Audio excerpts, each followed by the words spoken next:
My name is Mark Van Steenkis. We're at Twin Pines Orchards and Cider House near Thedford, Ontario, which is kind of near Grand Bend if you know Ontario.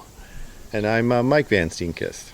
And tell us a little bit about how you're involved, obviously, with Twin Pines.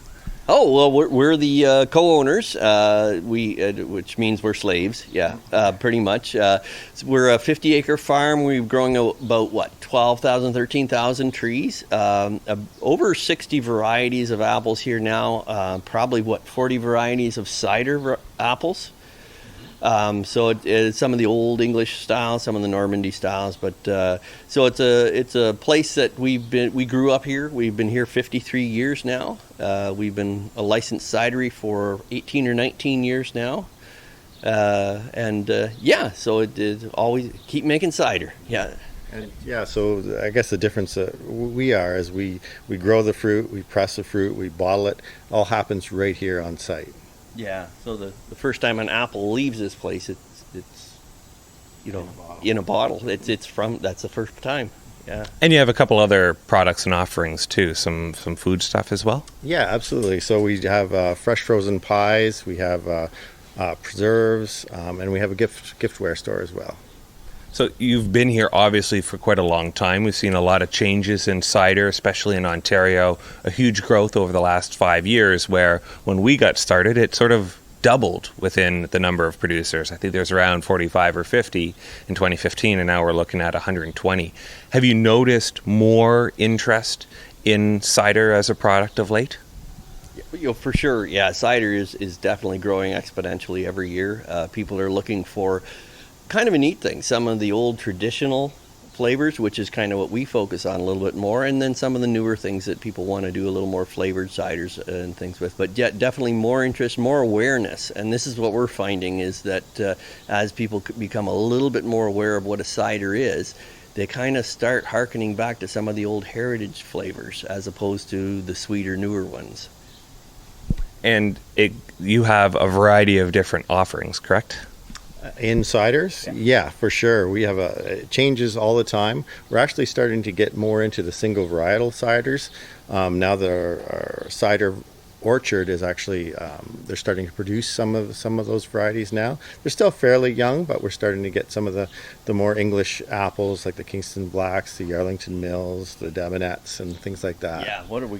I'm just trying to think. There's Bulmers, Normans, Arlington Mills, Chiseled Jerseys, Browns, Tremlets, Bitters, Pomegranate Russets, Davenets, Kingston Blacks, Wixons, Spitzenbergs, Michelins. It just keeps going. Yeah, so that's what we're kind of unique in that fact that we're growing it right here. We can produce those specific ciders, whereas I don't think there's many other cideries that can do that type of thing. Do you get a chance to really experiment a lot, or do you have sort of your standards and then every once in a while you try something new?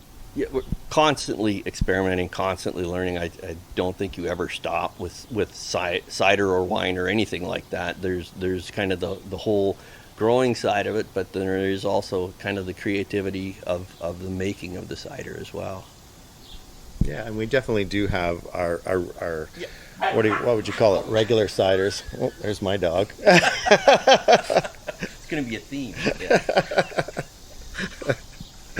Yeah, that we will always produce, but some of these one-offs it'll constantly be changing. Yeah.